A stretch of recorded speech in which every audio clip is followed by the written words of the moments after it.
you'll find the time just slides by. You'll have nothing to show for it, and you get weaker.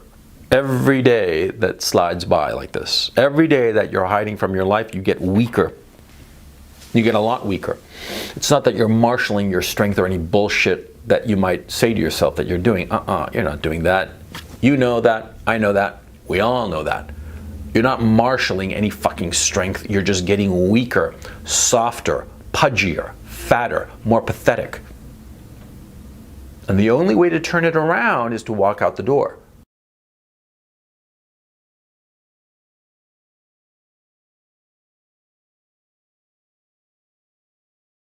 Tell me if this doesn't sound familiar.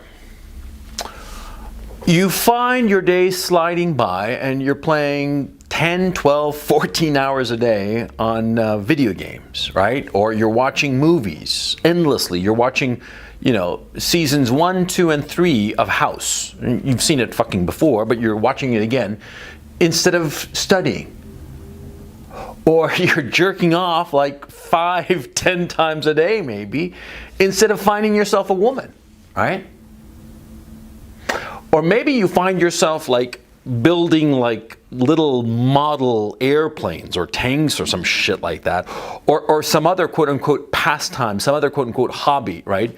But instead of spending an hour or two, you spend 6, 8, 10, 12 hours in this stupid hobby that's sort of pointless, instead of going out there and getting a job, right?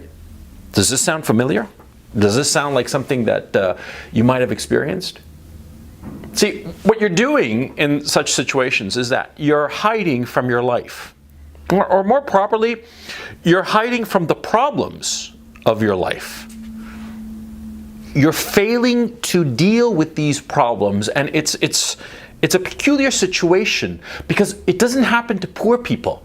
It happens to well-off people or people who are good enough, because you see, poor people in really backward circumstances or dire circumstances, right?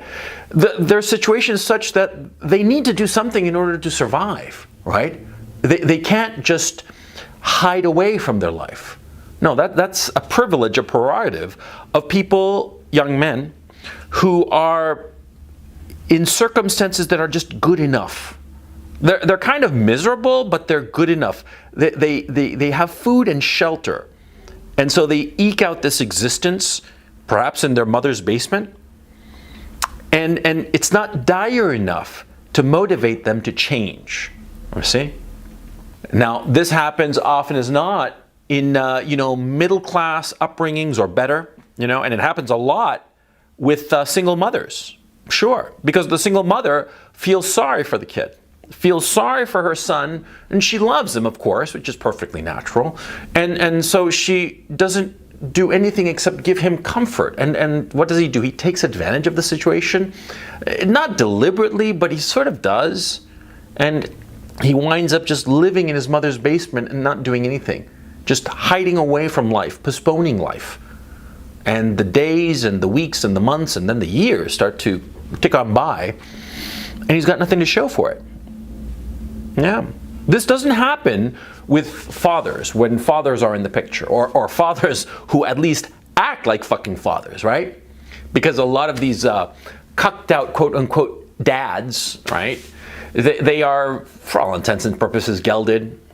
And so they don't push the son out of the house. They don't push him. So it's, for all intents and purposes, as if he had two mothers. Two mothers who are babying him, coddling him, right? And so the guy, the young man, is hiding from his life and not fixing the problems of his life. See, because if he were shoved out of the nest, if just given a good strong shove and the door slammed in his face, right? What would the guy do? Well, he'd curse his parents, of course, for a little bit, and then turn around and try to do something, make something of his situation, get out of the hole that he's in, start to confront the problems of his life. You see what I mean? See, because desperation is a great motivator. When you don't know where you're going to live, you don't know when you're going to eat, when you're just flat broke and just trying to eke out an existence to survive. And paradoxically, it turns out that when you're in such a dire situation, it's among the best times of your life. I speak from experience. Let me tell you. See, I've been in both situations. I've been in a situation where my mother coddled me. This happened after the second time I got kicked out of college. I was 19. I wasn't doing anything. I was just goofing off, watching TV, reading a whole shit ton of books, and just wasting my days. And this lasted, I don't know, 6 months, until finally my mother said, well, look, if you're just going to be a bum, you might as well just be working, right? And eventually I got a job as an English teacher. I talked about it in another video, but the point was, see, when I went to college for real, serious, I was really serious and very motivated to go to college. I went to Dartmouth. And as I talked about in a previous video, you can find it right here, I got suspended very unfairly for allegations of sexual assault, and very serious allegations, although, you know, the actual core of the allegations were kind of ridiculous because I was accused of trying to forcibly kiss somebody. Trying but failing, okay? It was just absurd. It was just basically a jealous girl. A girl that I'd hooked up with and then I'd sort of like dropped unceremoniously, and she got jealous and pissed off, and I got slammed with this shit. And so I got suspended from Dartmouth. And I had no place to go. I was living in the United States for the first time in like 9 years. The rest of my family was back in Chile. I didn't have much money. I didn't know anybody in the United States, no place I could go to. You know, I'd gone straight from Chile to Dartmouth. And here I was suspended from Dartmouth for a full academic year, 3 consecutive terms. And I didn't know where to go, what to do, you know. I had nothing, no home to go to.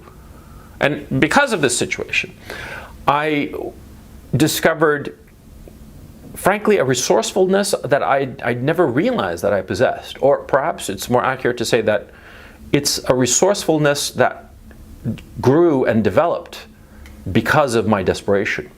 Because I had no place to go, no home to go back to. And so and no job. And so I talked my way into a job in a Washington, D.C. law firm. I remember I was like, you know, in a public phone booth. And this was, remember, this was 91. This was way before email was prevalent and you know, cell phones, forget about that. That was science fiction. That was just Dick Tracy, right? I'm in a public telephone. I've got the stack of quarters, and I'm doing an on-telephone interview with this only job prospect that I'd gotten back any kind of message from, right? And I'm calling her and talking to this woman, and I remember very clearly plugging quarters, and I'm running out of quarters, and I'm trying to convince this woman to hire me, right? And I did, you know? I mean, I sweet talked her and just, you know, said the right things, whatever the fuck I said, it worked, and I got the job. And so once I had the job in DC, I went about trying to figure out where I was going to live. And I wound up talking to this alum, this Dartmouth alum, Barry Sullivan, class of 36. I miss him dearly. He was a lovely man. And he had this big house. He was a widower, and he had a big house. And he didn't mind having Dartmouth kids over for a term or two while they did whatever they were doing in Washington, right? And yeah, I talked to the guy, and yeah, I charmed him and went down to DC and lived there. And it was extraordinary because I was able to achieve all of this with literally no money. I didn't have any money. I was flat broke because I'd spent all my money on my new computer.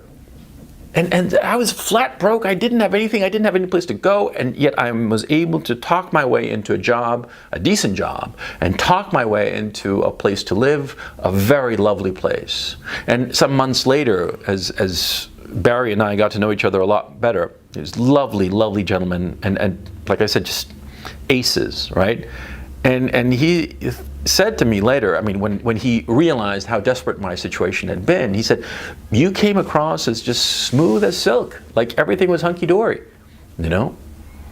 And that was something that grew out of desperation. It was only my desperation that made me discover these qualities in myself, right? These moments, retrospectively, these times in your life when you're totally desperate, retrospectively, they become the defining moments of your life. I'm telling you this experience that happened to me, but similar experiences have happened to other men that I've known, men that I respect.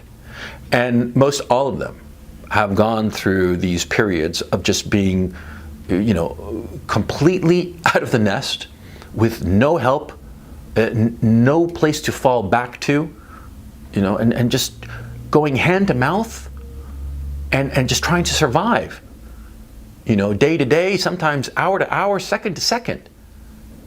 And retrospectively, that desperation makes them confident, being able to survive the dire straits that they're in. It gives them a confidence that they can make it. See what I'm saying? But to not get pushed out, as happens to so many young men, so many of these NEETs living in their mother's basement, to not get pushed out leads to depression, leads to misery. You're just stewing there in limbo.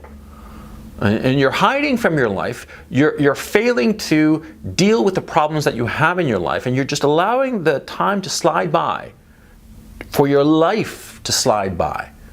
And you fall into depression, or you start falling into these bizarre and decadent ideations, sexual ideas and sexual proclivities that are just disgusting, because sort of like you have no normalcy with which to compare, and you just spiral down into your own, sexual perversions, quite frankly. Perversions that are quite natural in everybody, but very few people wind up actually diving into them and perhaps indulging in them, okay? Or you start spiraling into these ideations of suicide. Or worse, because suicide is bad enough, you're harming yourself, but perhaps ideations of revenge and murder even, which is, worse than self-harm because it's harming other people, innocent people, right? And that's what happens. It happens all the time. We've seen it on the news as of late. Some kids, some guy, the strangler, the Chatelet strangler, whatever the fuck, right? What do you think happened there? Yeah. Now, the worst part of hiding from your life, from my point of view, as a man of 50, I can say that the worst part is the time lost with nothing to show for it. You've spent so much time just stewing, just in limbo, just jerking off and watching video games and not doing anything. And all of a sudden you see all of this time has slid behind you, and there's nothing there. You have nothing to show for all of this time. That's the worst part, because as you get older, you will realize that the thing you have that is most precious is time. It's your most precious resource. And you say quite casually, oh, I'm going to kill some time, I'm going to kill a day or a week or a month or even a year. And when you get to my point of view, as a man of 50, you realize you do not have the time to kill. Time is so valuable. And to hide from your life, to sort of like be in the little shell, to be in a little cocoon of middling comfort, and just to sort of like be like with your fingers in your ears and your eyes closed and just like going, like making noises as if to ignore everything going on. And the time just passes by. That's the worst. That's the thing you'll regret the most. And the solution to this problem is quite obvious. You have to just walk out the door. Especially if you don't have any money or anything like that, and especially if you have somebody who is happy to support you indefinitely. You have to turn your back on that person and walk away. You have to go out the door and never come back, because you'll find the time just slides by. You'll have nothing to show for it, and you get weaker every day that slides by like this. Every day that you're hiding from your life, you get weaker. You get a lot weaker. It's not that you're marshaling your strength or any bullshit that you might say to yourself that you're doing. You're not doing that. You know that. I know that. We all know that. You're not marshaling any fucking strength. You're just getting weaker, softer, pudgier, fatter, more pathetic. And the only way to turn it around is to walk out the door. And you don't have to pack up a whole shitload of your shit. You don't have to get together like a pile of money. You don't need any of that shit. You have to just put on your clothes, a warm jacket in case you have to sleep out at night and have no place to go, and then just fucking go. Fuck your shit, fuck your money. You don't need any of that. The desperation will keep you warm. And you have to do it. Because the fact of the matter is, if you don't do it, you'll go insane. And it's not going to be like a sexy insanity, like a cool insanity, right? No. You know what most insanity looks like? Have you ever gone to like a mental institution or something like that? You know, most crazy people, most insane people, they're just blanked out. They're like fucking zombies, but not zombies like in the movies that they're chasing to eat somebody's brains or some shit like that. They're just sitting there, staring at nothing. That's what you're doing when you're hiding from your life. You're pretending to be a zombie. You're pretending to be a mental patient. You're pretending to be a zero. But see, you pretend long enough to be something and you eventually become that thing. Don't be that thing. And it's hard, it's so fucking hard to break away from a comfort, or even if it's not a comfort, even if it's kind of like humiliating and just unpleasant and just like a grind, right? But it's a grind that is not bad enough. And that's why you're stuck in it. That's why you're stewing in it. That's why you're in this limbo. Well, what you have to do, and take it from me, I know wherever I speak, you got to break away and walk away. And the desperation that you'll feel, yeah, it's not going to be nice. It's not going to be pleasant. But you'll get over it, and you'll recover, and you'll start to build something of your own. And in a while, you'll look back on those periods of desperation, and you'll think that they were good. And you'll realize that living like that, just going on and taking your licks, it's not merely that you'll be a better man because of it. It's because you'll stave off that insanity that is hiding from your life.